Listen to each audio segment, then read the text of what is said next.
हम खबर आप तक पहुंचाएंगे। पंजाब असम्बली का इजलास 16 अप्रैल को होगा। इसी बारे में मजीद बात कर लेते हैं। हमारे नुमाइंदे आरिफ मलिक साथ मौजूद हैं।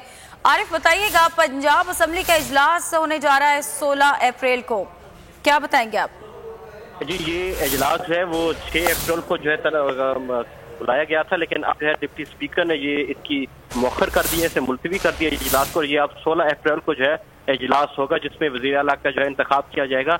इसकी इजलास मुलतवी करने की वजह जो सामने आई है, पंजाब असम्बली राय के मुताबिक जो तोड़ फोड़ हुई है और जो अपोजिशन ने वहाँ पर उस दिन धरना दिया रखा है ये और वहाँ पर लॉबी खराब होने की वजह से जो है इसको ठीक करने के हवाले से 16 अप्रैल तक मुलतवी किया गया है, ताकि पंजाब असम्बली के अंदर का जो माहौल खराब हुआ है, जो तोड़ फोड़ हुई है, उसको इतने दिन लग सकते हैं, जिसकी वजह से ये प्रोलॉन्ग किया गया है। तो ये अब तक की वजह सामने आई है कि जो डिप्टी स्पीकर है उन्होंने इजलास इस वजह से मुलतवी किया है। लेकिन अपोजिशन का ये कहना है कि उन्होंने कोई तोड़ फोड़ नहीं की, इजलास मुलतवी करने की कोई वजह बनती नहीं है।